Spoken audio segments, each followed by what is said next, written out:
In today's episode of HR Visionaries, we talk to Jess. We talk about how her way from marketing into employer branding went, the trends of employer branding nowadays. Stay tuned.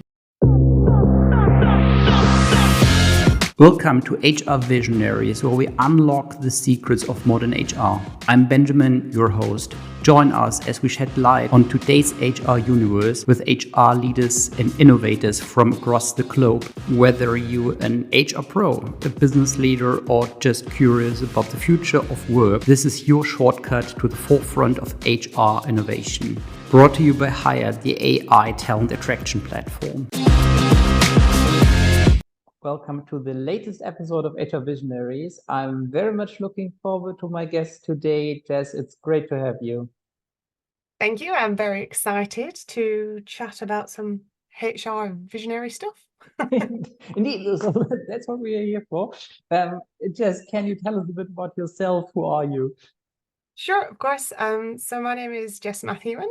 I am Global Head of Employer Branding at OLX. And prior to that, I've worked in quite a few different employer brand and recruitment marketing roles for several large organizations across the world. And originally I come from a marketing background. So I started off doing social media, PR and branding before moving into more of a people-focused marketing role. Okay, tell us a bit about, you said you worked across the world. Where have you been working? Yeah, I should probably mention that I'm based in the UK, so I'm based in Manchester.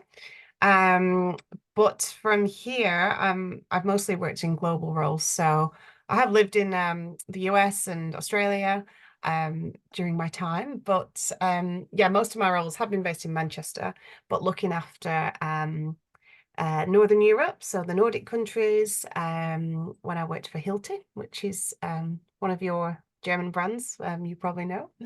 And I also worked with Willis Towers Watson, looking after pretty much all the world there. So APAC and North America, South America, Europe. I think there's probably not a continent that I didn't touch, actually. So yeah, I've had the pleasure of working with many different cultures and countries in my time. Right, and what did you find most interesting in working in and for those people in those different countries? Oh, it's a good question. I just really enjoy working with different people from different places and different backgrounds, because there are so many differences between us all, and you always learn something, I think, interesting, and learn something about yourself in a way, and how you see the world. So I find it fascinating just learning about the different types of approaches the different cultures have.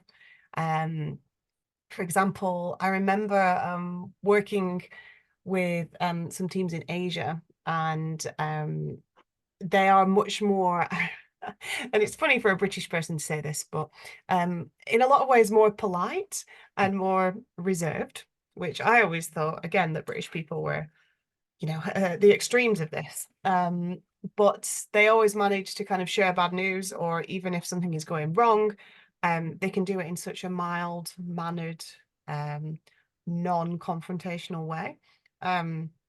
And yeah, I just find things like that, like learning about how the people have these different approaches, to be really fascinating, because we're all just people, aren't we? So how we interact is very fascinating. Indeed, and I was wondering, very different cultures, and it's always, or very often, at least my experience, very much about nuances, not about those things that are totally obvious, but also very often about things that, well, you kind of recognize. However, it's not that obvious indeed. Yeah, it's more of kind of the subtle things. And I think, like I say, like you learn things about yourself that you didn't realize were there. Like, again, as an assumption is for British people, we are very polite, we're very patient. But in some ways, I've realized that, I guess maybe me personally, I'm a lot more I'm not going to say rude, but extroverted and a bit more vocal when I need to be. Perhaps that's because my husband's American and I've spent a lot of time with more enthusiastic and open Americans, and I always get along with them really, really well. But yeah, there's things that are kind of under the surface, I think, that you can bring out of people as well. So yeah. How can you how can you teach yourself becoming very mindful of these differences and to learn to appreciate those differences? I think overall, I think you just need to be aware about kind of your emotional intelligence. And I think that's something that we can all work on, or at least reflect on.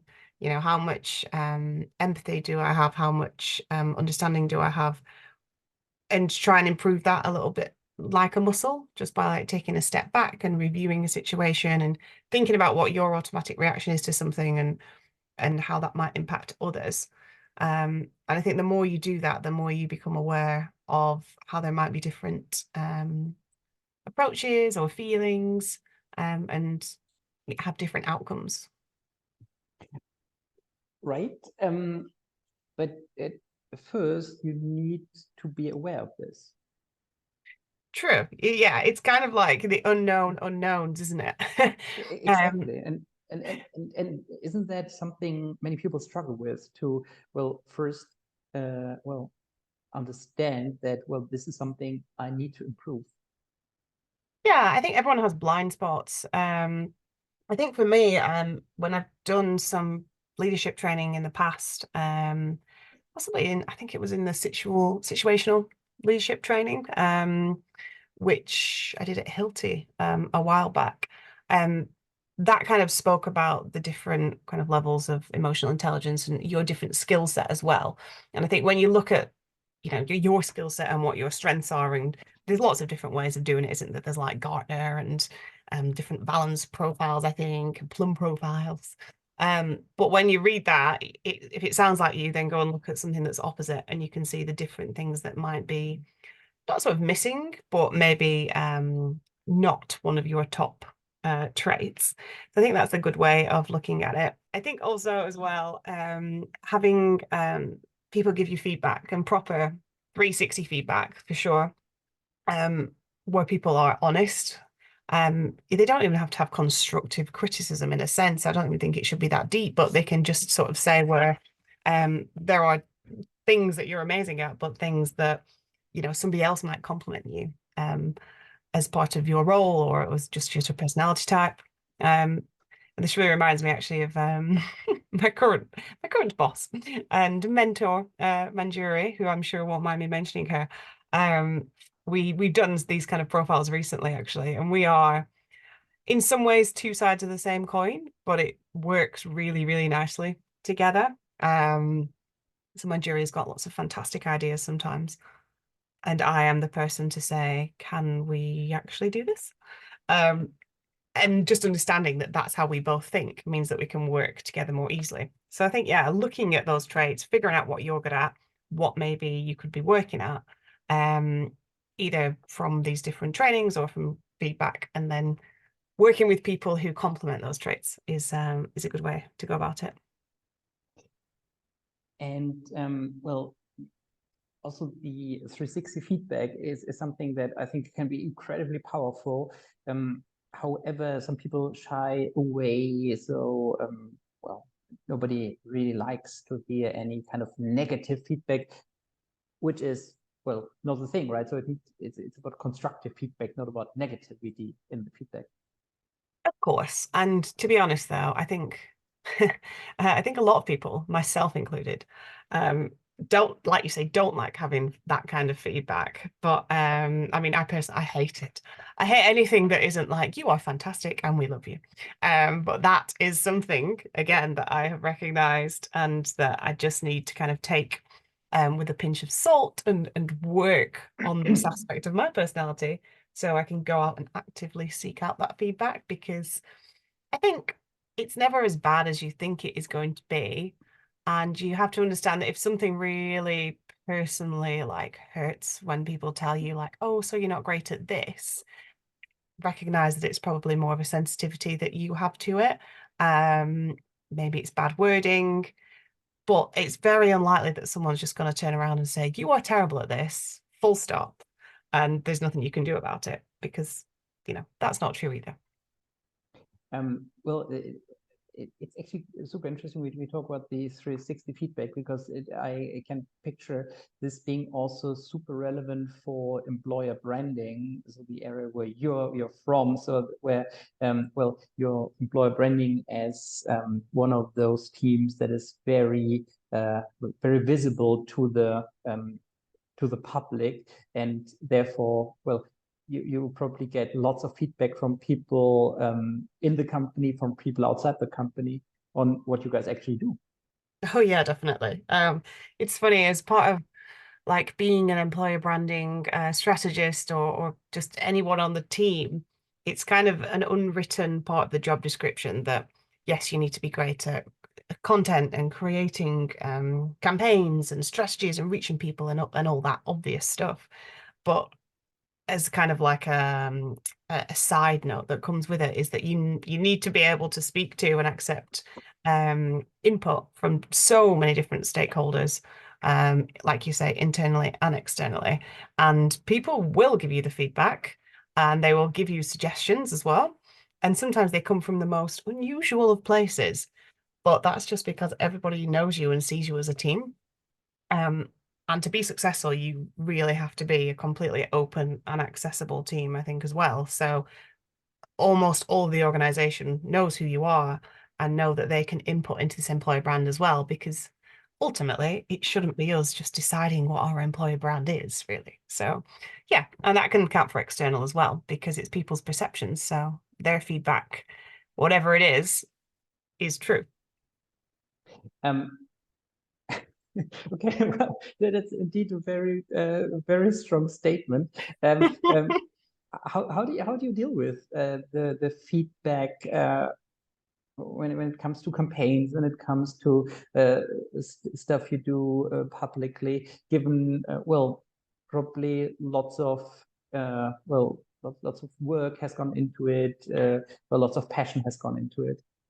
Yeah, ooh, again, another very interesting question. So I think to start with that, just to kind of clarify my last statement, it's kind of in the same vein as the customer is always right, So I think sometimes that gets kind of twisted, but ultimately, if someone's had an experience with the brand and they are unhappy with it, or they've had an experience with the brand and it was amazing, whichever experience they've had is their truth, and that's what they understand. Whether or not that should have been how it happened, or whether or not what they have experienced isn't actually in line with what you were putting out there, or what is the actual case, doesn't matter because that's happened to them. Um, and so if we do get feedback like that, and like you say, sometimes it's been an awful lot of hard work, you have to see it as people trying to share something with you because they want to help, um, and hopefully improve the brand experience for other people. And I think as well, you have to keep that sort of detached approach to it. And a lot of times as well, it's very easy to get defensive or tied up in what is effectively, your baby. Yeah. If you make an EVP, it is like having another child. Indeed, so that's why I'm asking, right? So because it's like something, well, you thought about a lot, every detail, every color, every word has been like negotiated over and over again, and well, then there may be some criticism that is, well, very factual, but also some stuff like, okay, I don't like it. So therefore, I can picture, I would picture this as rather difficult to digest. Yeah, I mean, oh God, there's so much there to unpick as well. Like, oh, so from an external point of view, like I can kind of like you have to be detached in a way because let's be honest, there's so many companies doing employer brand at the minute, and everybody wants to be unique. And a lot of what people do is so not unique. We have our core values, and they are trust and working together and whatever, whatever. Or they're very similar to other companies. And so you can kind of get the apathy from some of the audiences that we have who look at it and think, this company trying to sell me stuff. Mhm. And that's why, excuse me, it's so important for us to be authentic with what we're saying, um, but also to focus on things that we can really back up. So it's not just words. And I think if you can do that externally, then you always have an argument to discuss. From an internal perspective, I think every time we do something, we base it on research and we base it on what the company has told us. And again, that way, it's not just the employer brand team sat in the employer brand team room making things up. It's about getting that input about what the actual business and company is from all levels.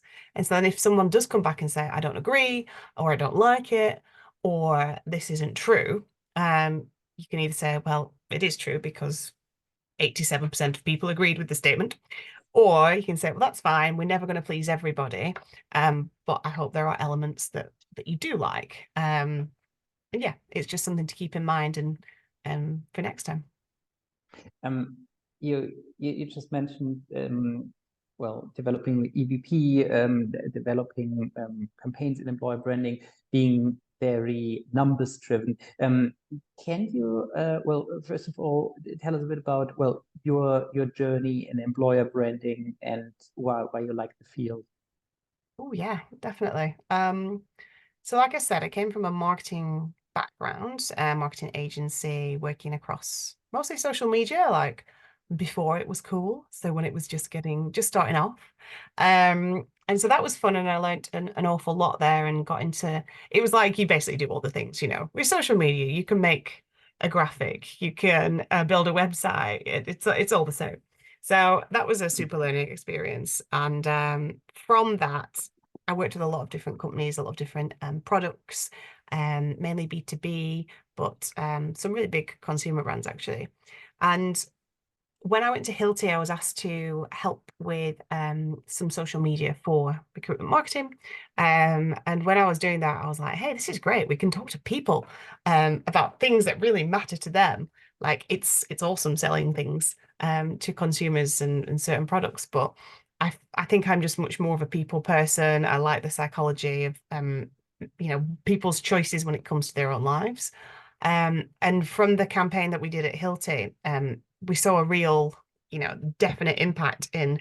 We did a little campaign. It wasn't mega budget, but we were quite clever with the placement. We were talking on Instagram, and trying to target women, and we actually hired people through Instagram, which is a bit of a strange channel for it, but it was because the content was so relevant and interesting and unusual. That it really worked. And so I just found it so much more creative and interesting to work on. And yeah, from there I worked on a lot more of employer branding topics and slowly moved my way into fully employer brand life. Um, what did you in this well, transformation from marketing to employer branding? What were the key learnings given? Well, it's obviously a much more comprehensive product, so to say, you sell from, well, a single product your company produces to, well, the company itself, the people, the also very much the future one can have at this particular company. Yeah, I think so to begin with, I was um, like maybe a little bit naive in a good way. I didn't have any of the sort of fear of like, well, this could be really big because in my head I just thought, well, it's a different audience, same kind of approach. And in a lot of ways that was true. Mhm. Um, but it's a whole different side of the business, like you say, and I was quite new to all these HR worlds and practices, and thankfully the two companies that I first worked for doing employer brand really needed somebody who had solid marketing experience rather than solid HR experience, because obviously there's two ways of coming into employer brand. And so I got stuck in there and learned a lot more about the HR world and how it all interconnects with the business. And then obviously on the employer brand side of things, selling that business as a product.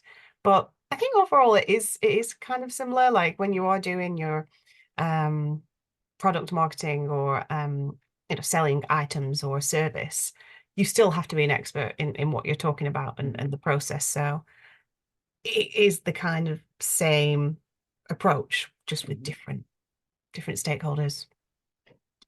And the kind of comprehensive product you're selling, I would picture this as a real challenge. So not just like, okay, well, there are certain features in a product that you can highlight. However, when you look at a company, also, well, one doesn't want to work for a company that is about to fail. So you're also very future oriented as an as a candidate. I do think, well, there are so many dimensions you need to be mindful of. Yeah, I mean, it's kind of like a more of a long-term investment, I suppose, versus Exactly. you're not just buying a phone. Although a phone should be a long-term investment, it's sad that they're not really the cost. But again, like I think if you are buying a service, for example, which is kind of what I used to sell as B2B, that can be a long-term commitment as well. And there are elements that are similar. I guess from more of a people and recruitment marketing side of things, there is a slightly different, or not different, but I guess more of a focus on the overall brand. Employer branding is this whole package. The recruitment marketing element of when we are selling roles or trying to get people to take smaller steps is a little bit more, I guess, project focused. Is that a word? I don't know. But what I'm saying is, yeah, the employer brand, the whole experience is a little bit more holistic. And that's what I quite like, having more ownership over. Thinking about this from the candidate's, first impression with the brand as an employer, all the way through to when they're possibly an alumni of the business and talking about how fantastic they are. You have to think about it across that whole life cycle, and there are so many more opportunities to interact and influence it. In my current role at OLX, actually, I look after employee listening as well, which was something that I was just really excited to take on board because it fits so perfectly when I'm looking at our employer brand side of things. I think a lot of employer brand roles end when people get through the door. But the branding and the experience carries through. Some people will call it employee engagement or employee experience. But regardless of who owns it, you still have the employer brand element through. So having the listening side of things means that we get to measure that and influence it so that every touch point we are having that impact. You mentioned before the employer value proposition, and I was wondering, how did you approach this in your current role, given, well, you are a growing company with where a lot of stuff is happening, so also the employer brand then probably changes over time. Yeah, so this was a really fun challenge, the EVP, actually. I started with OLX about 18 months ago, a bit more maybe, but at the time we had a much larger business actually, because we owned the OLX Autos business in India and several other countries as well, America, Indonesia. And it was quickly decided just after I started that we would be separating from that. We had a hiring freeze due to what a lot of other businesses were going through in terms of tech winter and just being a little bit more cautious at that time, and lots of organizational changes. And we decided that was the point to do an EVP, which I think sounds insane to a lot of people who might be going through the similar process. But A, to do an EVP correctly takes a long time. And B, I think there was a massive risk there that obviously people would forget what it was to be part of OLX and what our company stands for as an employer. Nobody likes change, nobody likes uncertainty. Unfortunately, that is the world we live in right now. But actually, fundamentally putting down what we offer as an employer and what it is our people say is great about us and why they should work here, obviously helps to attract candidates that we need, but also helps the people who are here to be more engaged and want to stay with OLX. So yeah, so we decided that it was a great time to do it then, which I think was a fantastic decision. Hats off to my jury for making the call on that one. And so what I did was, like I just said there, it needed to be built around what our people told us was important for OLX, and why it was important for them to stay here. So we started with a huge research piece across the entire business, and really listened to what it was our people said about us. Why do they still stay here? And that was so interesting to see, and it was so interesting to see the key themes come out again and again and again, and that everybody was actually kind of on the same page, from our C-suite to people who were just starting out in the business, in more junior roles.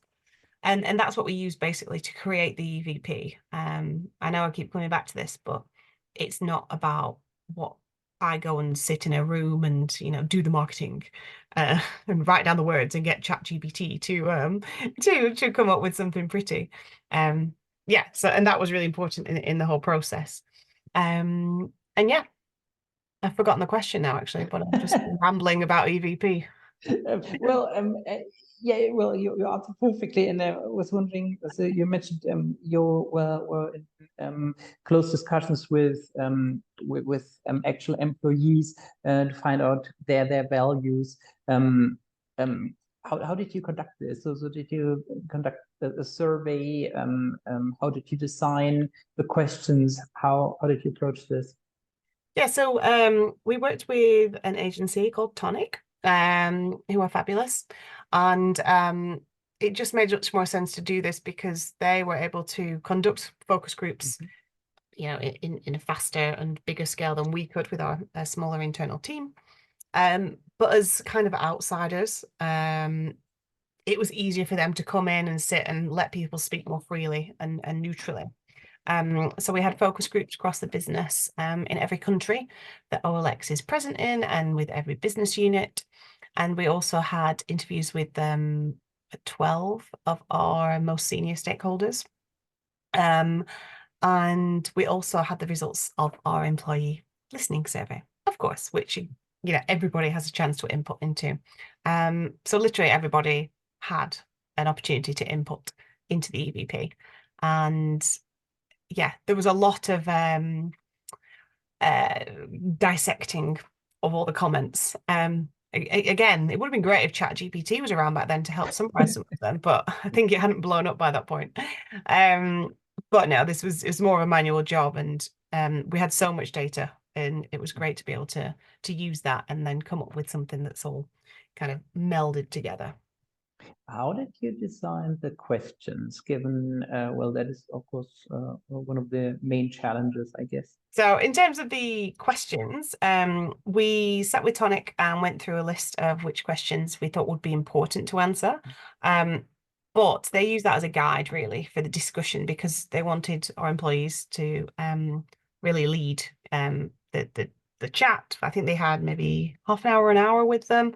And rather than really sit there and dictate exactly what was going to be spoken about, if people were passionate about a certain topic and had lots to say, it was more about letting them free flow around that. So we had a discussion guide, I would say, but we didn't fixate on that too much unless it was going a bit off-piste. And yeah, there were kind of just generic higher level questions, I think, to get people comfortable with talking, and then we would probe more deeply based on the answers that we're given. So again, it wasn't set in stone. And then for our employee listening survey, this is something that we do every year. And we also have mini pulse surveys throughout the year for continuous listening. But those questions we work with Culture Amp, who host the survey for us and who are experts in the field. But we work towards their kind of standard engagement questions, and any questions that we have that we really want to include, they will vet them to make sure that they're super clear, and yeah, going to give the right responses rather than anything that's been led by us. May I ask, what were the most interesting findings for you? Well, of course, those you can share here, but What did surprise you most? I think, to be honest, because I hadn't been at OLX for a super long time, I think the positivity that was around, I had braced myself for having some maybe negative feedback or certain pockets where people weren't particularly happy, because I anticipated, that people are going to be upset because we've had a lot of change happening essentially. But what pleasantly surprised me was how much people were invested, and how they really felt that what they do makes a difference to the business. They have ownership of the company, and that what we do as a business makes a difference. What we do as a business makes a difference to things like the circular economy. Like, we have a really strong purpose, and that really shone through. So that was great to see. What do you think will be important trends in the employer branding space over the next few years? Yes. I think we will see the adaptation of a lot of Gen AI tools, not least because it's going to save a lot of time, with making videos, helping to just speed up a lot of the processes that we have, because it can be very manual with a lot of the things that we do. But I think helping to get people internally more involved and engaged, making it simpler for them to be ambassadors. So I think that'll be really great. I think the risk with that, though, is that we, and like any other kind of creative industry, have a bit of a risk there in terms of what are we churning out here? Are we just going to be screaming into the void? How much content is out there already? It's going to be a challenge of, I guess, authenticity is already a buzzword, but I think it will be even beyond that. It will be, what's a good way of phrasing this? I suppose intense sort of honesty, not just kind of a curated version of what the company is. It's going to be very transparent. We'll need it will have to be that you have to be very transparent to be successful and cut through the noise. And I think, as well as that, there's going to be, again, more of a shift towards using our own people to be our mouthpieces. It's already happening, of course. But again, I think it will be the most successful examples of this will be where companies have really given their employees free rein to do what they want, because it's a risk. But if you have a great employer brand, and if you have a company as great as you say it is, then let the people talk. Perfect. Jess, thank you so much. It was super interesting learning about how you guys developed the EVP.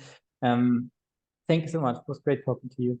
Of course, anytime. And thanks a lot to you guys for listening in, and see you next time.